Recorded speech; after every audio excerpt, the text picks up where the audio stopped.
Lawmakers in Texas rarely protest the passage of a bill by breaking quorum, just literally walking out, so that there are not enough members present to conduct business. It's a kind of break glass sort of move. It's happened just 4 times in the long, august 75-year history of the Texas legislature.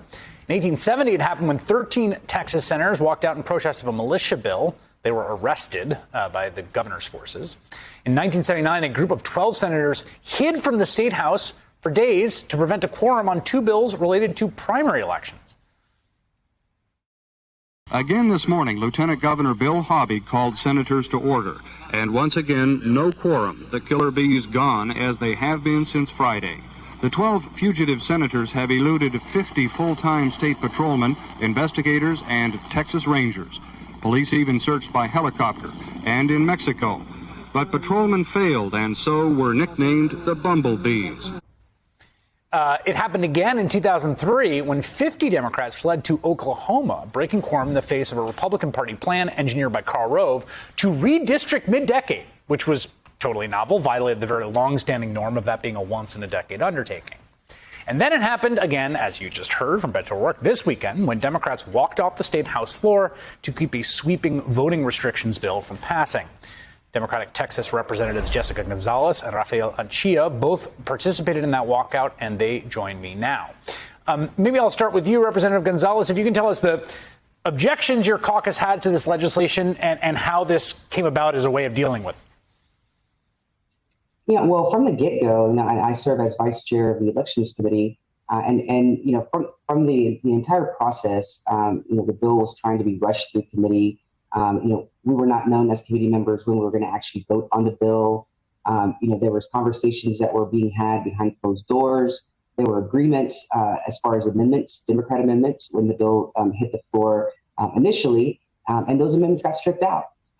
Ultimately, the drafts of the bill kept changing and changing, and we didn't get a copy of it until like the 11th hour, close to midnight, the day before it was going to come to the floor.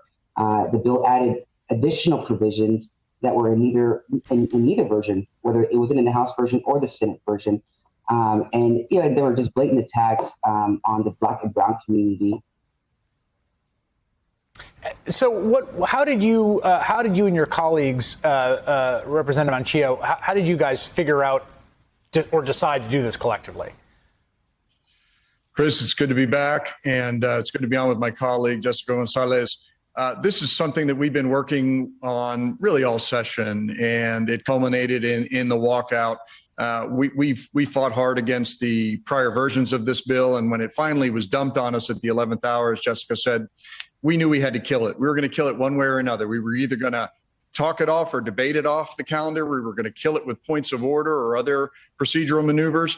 And if all else failed, we were going to walk off the floor and break quorum. I'm proud that Democrats did that, and proud that we protected the voting rights of Texans. Representative Gonzalez, the governor is very angry. He's threatened to defund the legislature, to veto the bill that actually provides your funding. My understanding is you guys make about $8,000 a year and then are per diem in session. So you're not making NBA basketball player salaries over there. But what's your response to the governor's floating this? Yeah, it's unfortunate that the governor resorted to make it a threat because we just followed rules that were passed by this body.